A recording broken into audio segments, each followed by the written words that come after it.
Bismillahirrahmanirrahim. Assalamu alaikum dear students. Welcome to my YouTube channel Physics with Adnan Khan. Dear students, आज का जो हमारा lecture है वो है class 9 physics chapter number 2 kinematics का जो थर्ड नंबर पे टॉपिक है स्केलर एंड वेक्टर क्वांटिटीज. आज हमने स्केलर और वेक्टर क्वांटिटीज को डिस्कस करना है. डियर स्टूडेंट्स, स्केलर और वेक्टर क्वांटिटी से पहले थोड़ा आपको पता हो कि हमारे पास फिजिकल क्वांटिटीज़ होती हैं जिनको यानी ऐसे क्वांटिटीज़ जिनको हम मेजर कर सके उनको हम फिजिकल क्वांटिटीज़ कहते हैं. फिर इन फिजिकल क्वांटिटीज़ को हम कैटेगराइज करते हैं. दो कैटेगरी में हम इसको डिवाइड करते हैं. एक को हम कहते हैं स्केलर क्वांटिटीज़ और कुछ को हम कहते हैं वेक्टर क्वांटिटीज़. इनको डिवाइड किया गया है, इनको कैटेगराइज किया गया है किस बेस के ऊपर? दो चीज़ें हैं, एक है मैग्नीट्यूड और दूसरा है डायरेक्शन. ठीक, यानी डायरेक्शन और मैग्नीट्यूड के बेसिस पे इनको डिवाइड किया गया है. सही, तो एक को हमने नाम दिया हुआ है स्केलर क्वांटिटीज़ का, दूसरे को हमने नाम दिया हुआ है वेक्टर का. तो बारी बारी दोनों को हम डिस्कस करते हैं. फर्स्ट नंबर पे आता है कि स्केलर क्वांटिटीज़ हमारे पास क्या है. स्केलर क्वांटिटीज़ हम कहते हैं कि physical quantity which can completely describe only by magnitude with proper unit are term as scalar quantities. यानी ऐसे क्वांटिटीज़ जिनका सिर्फ और सिर्फ क्या हो? मैग्नीट्यूड हो. यानी वो फिजिकल क्वांटिटीज़ जो सिर्फ और सिर्फ मैग्नीट्यूड रखते हों वो हमारे पास स्केलर क्वांटिटीज़ कहलाते हैं. यहाँ हम उनको सिर्फ डिस्क्राइब करते हैं बाय ओनली मैग्नीट्यूड. जैसे एग्जाम्पल सपोज कर हमारे पास टाइम है, मास है, एनर्जी है, टेम्परेचर है, इसके अलावा और भी एग्जाम्पल्स है, वर्क है, पावर है, स्पीड है, डिस्टेंस है. ये सारे हमारे पास क्या है? स्केलर क्वांटिटीज है. यानी ऐसे क्वांटिटीज जिनका डायरेक्शन ना हो, सिर्फ और सिर्फ मैग्नीट्यूड हो. मैग्नीट्यूड किससे कहते हैं? मैग्नीट्यूड हम कहते हैं a number with proper unit. यानी एक खास नंबर हो और उसके साथ कोई यूनिट हो. जैसे सपोज करें हमारे पास 5 kg. ये देखिए ये कोई मास है. ठीक है, एक नंबर है उसके साथ कोई यूनिट केजी हमारे पास मास की यूनिट है. तो ये हमारे पास क्या बन जाता है? मैग्नीट्यूड. तो ऐसी क्वांटिटीज जिनका सिर्फ और सिर्फ एक ही मैग्नीट्यूड हो वो हमारे पास स्केलर क्वांटिटीज कहलाते हैं. अब आते हैं वेक्टर क्वांटिटीज की तरफ कि वेक्टर क्वांटिटीज क्या है. वेक्टर क्वांटिटी हम कहते हैं जो physical quantities which required not only magnitude with proper unit but also the direction are termed as vector. ऐसे क्वांटिटीज जिनका सिर्फ और सिर्फ मैग्नीट्यूड ना हो बल्कि साथ में डायरेक्शन भी हो.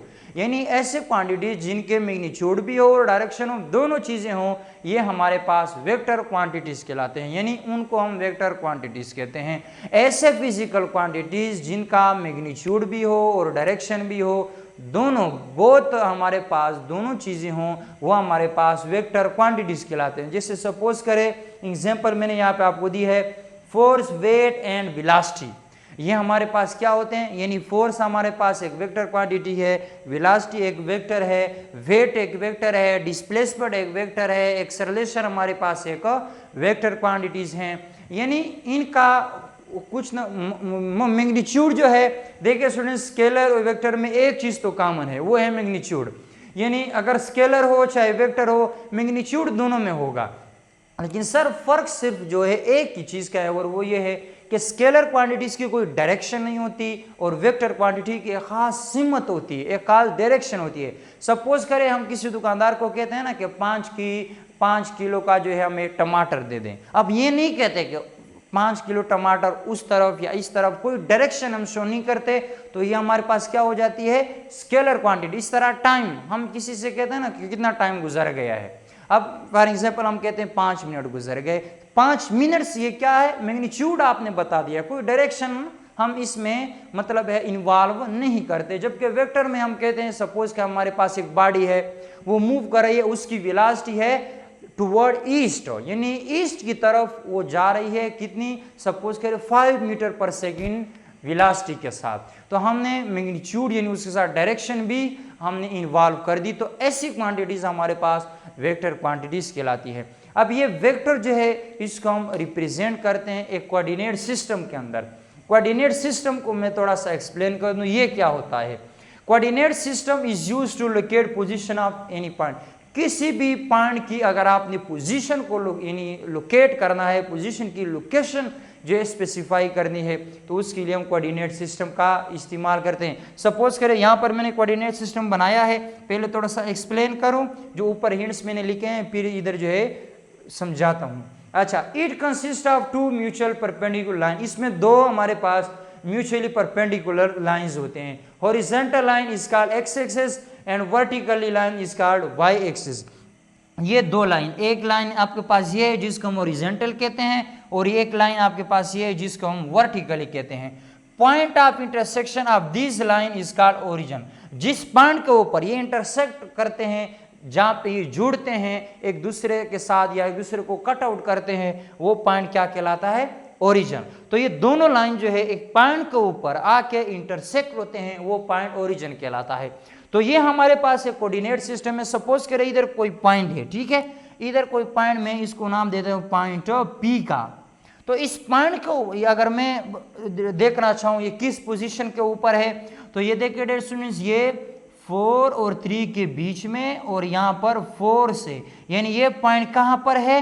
4 और 4 के दरमियान, यानी x जो है इसका 4 कंपोनेंट और y इसका 4 कंपोनेंट, यानी x लाइन के ऊपर, ये x पे 4 के ऊपर पड़ा है, y लाइन के ऊपर वर्टिकल के ऊपर 4 के ऊपर पड़ा हुआ है। तो ये एक पॉइंट है, यानी इसकी आपने लोकेशन जो है वो आइडेंटिफाई कर ली। तो इस तरह हम एक कोऑर्डिनेट सिस्टम में किसी पॉइंट की लोकेशन को हम जो है कैलकुलेट करते हैं, या यूँ समझ ले कि लोकेशन को यानी मेजर, किसी पॉइंट की लोकेशन को हम मेजर करने के लिए इसका इस्तेमाल करते हैं कोऑर्डिनेट सिस्टम का। अब आते हैं वेक्टर रिप्रेजेंटेशन। ये जो स्केलर एंड वेक्टर टॉपिक है, इसके साथ में ये भी है कि वेक्टर जो है इसको हम रिप्रेजेंट कैसे करते हैं, यानी एक वेक्टर जो है उसका रिप्रेजेंटेशन क्या है। तो उसके हमारे पास दो तरीके हैं, एक है सिंबॉलिकल, एक है ग्राफिकल। सिंबॉलिक से मुराद साइंबल, यानी साइंबल में हम इसको कैसे रिप्रेजेंट करते हैं। यहाँ पर मैं लिख देता हूँ as a hints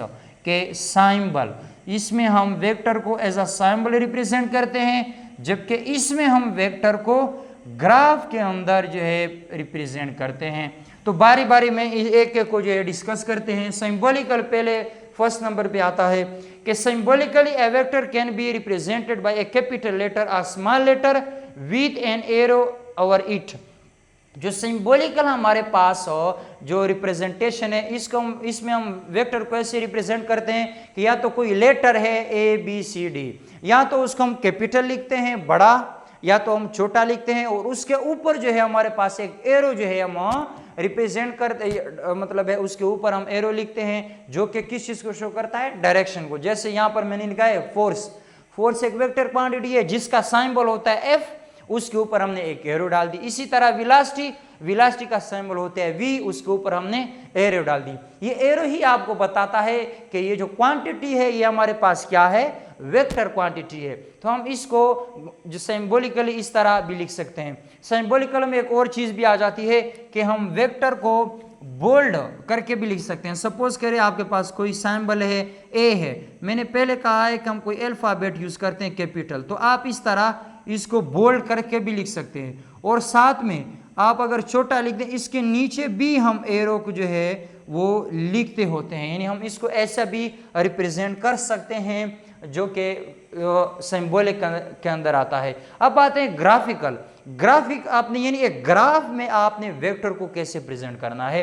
graphically A vector can be represented bye an arrow, यानी ग्राफ जो है, ग्राफ के अंदर हम एक वेक्टर को एक एरो ड्रा करते हैं, यानी एक सीधी एरो, और यहाँ पर मैंने लिखा है लेंथ ऑफ एरो। वो जो एरो होगी यहाँ नीचे मैंने बनाया है, बनाने की कोशिश की है, मैं इधर ऊपर थोड़ा सा दोबारा जो है इधर बनाता हूँ कि यानी हमारे पास हम एक एरो, इस तरह एक एरो बनाते हैं। ग्राफिकली हम इस तरह इसको जो है रिप्रेजेंट करते हैं। देखिए ऐसे एक एरो, यानी इसके ये आपके पास एक लाइन है, उसके हेड पे हमने एक एरो बना दिया। तो ये समझ लिए, सपोज करें आपके पास वेक्टर है, इसको आप नाम भी दे सकते हैं, सपोज करें एफ है, ये एक वेक्टर है, फोर्स एक वेक्टर, सही। अच्छा, जो लाइन है, ये जो पूरी लाइन है, ये लाइन जो है यहाँ पे मैंने लिखा है कि length of an arrow give magnitude under A centre scale and arrow head points out the direction. जो ये लाइन है यहाँ से यहाँ तक से लेकर ये आपको क्या बताता है, उस वेक्टर का मैग्नीट्यूड बताता है। यानी सपोज करें एक बॉडी है, यहाँ हमने किसी बॉडी पर फोर्स लगाया, तो फोर्स एक वेक्टर है, कितना लगाया है 5 न्यूटन। तो ये जो लाइन है ये आपको मैग्नीट्यूड देगा जो कि कितना है 5 न्यूटन का। यानी जो फोर्स हमने अप्लाई की है बॉडी के ऊपर वो कितनी है 5 न्यूटन। तो ये लाइन आपको मैग्नीट्यूड देता है। और ये जो एरो है ये एरो आपको क्या शो करता है, डायरेक्शन, उस वेक्टर की आपको ये डायरेक्शन बताता है कि वेक्टर की डायरेक्शन इस साइड पर है, यानी फोर्स एक्ट कर रही है बॉडी के ऊपर इस डायरेक्शन में। तो वेक्टर को ग्राफिकली हम इस तरह रिप्रेजेंट करते हैं। यहाँ पे मैंने बनाया है, ये सपोज करें ये एक वेक्टर है, तो इसी तरह एक एरो मैंने बनाई है जिसमें जो एरो है ये आपको डायरेक्शन बता रहा है और जो पूरी लाइन है ये आपको किसी वेक्टर का मैग्नीट्यूड बताता है। ओके स्टूडेंट्स, तो ये था आज का हमारा टॉपिक। आज के टॉपिक जो था एक स्केलर और वेक्टर और फिर वेक्टर की रिप्रेजेंटेशन। बेसिक जो इसमें फर्क है स्केलर और वेक्टर में कि एक में मैग्नीट्यूड सिर्फ इन्वॉल्व होता है, दूसरे में मैग्नीट्यूड के साथ साथ डायरेक्शन भी इन्वॉल्व होता है। फिर जो है वेक्टर को हम प्रेजेंट भी दो तरीके से करते हैं, एक सिंबॉलिकल एक है ग्राफिकल। तो बोर्ड में जो है इसे क्वेश्चन इस तरह आता है कि differentiate between scalar quantities and vector quantities, यानी स्केलर और वेक्टर को डिफरेंशिएट करें, इन दोनों के बीच में क्या फर्क है।